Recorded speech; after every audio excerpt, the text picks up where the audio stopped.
আমাদের পেছনের জন্য কালা যে চামড়া তাই বান্ধে নিয়ে চলা লাগতো। কি গোসাই মৃত্যু কথা তো বলছিলেন?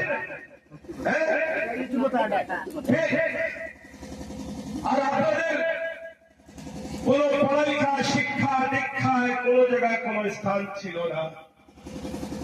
তাই বঙ্গদেশে আমাদের মাঝখানে আমাদের যে হচ্ছে জাতি, আমাদের উদ্ধারের কান্ডারি শ্রী শ্রী হরিচাঁদ ঠাকুর, শ্রী শ্রী হরিচাঁদ ঠাকুর আমাদের মাঝখানে আসে।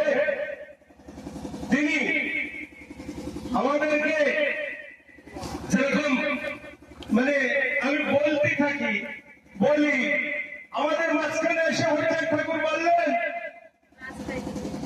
শ্রী শ্রী হরিচাঁদ ঠাকুর বললেন, হরিচাঁদ ঘরে ঘরে কয় সন্ধ্যে কলির জীব আর তোদের নাই ভাই। কি বলে গেছে? বলছে যে আমি তোদের মাঝখানে এসে গেছি, তোদের আর কোন দুঃখ কি গোসাই? কোন মিথ্যে কথা তো বলছি না। আজকালের আবার আমি একটু গোসাইদের একটু আজকালের গোসাইরা হয়ে গেছে আসছে গ্রন্থর কথা বলবে না, খালি এদিক ওদিকের কথা বলবে। আর আমি হচ্ছে গ্রন্থর সারা, কারণ আমি হচ্ছে উকিল মানুষ, তো আমি শোনা কথা বলি না, আমি এই দেখা কথা বলবো না, আমি যেটা হচ্ছে রেকর্ডের কথা, পুস্তকের কথা যেটা পাবলিশ হয়ে আসছে সেই কথাটা আমি বলবো। তো এখন হরিচাঁদ ঠাকুর কি বললেন? ওই সময় এসে আমাদের জাতির ভিতরে এসে বললেন, হরিচাঁদ ঘরে ঘরে কয় সন্ধ্যে কলির যুগ আর তোদের নাই ভাই।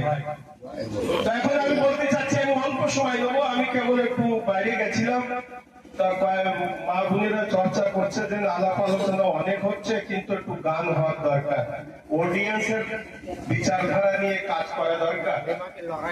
আপনারা বলছি, আগে আমরা অশিক্ষিত ছিলাম, শিক্ষার খুব অভাব ছিল, শিক্ষা দীক্ষার আমাদের স্কুল কলেজে যাওয়ার কোন অধিকার ছিল না।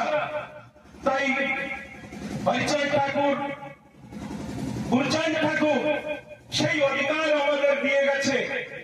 আমি আপনাদের বলতে চাই, আগে আমরা অশিক্ষিত ছিলাম, এখন যাদের নিয়ে আমরা পুজো পাঠ করছি তারা শিক্ষিত নয়,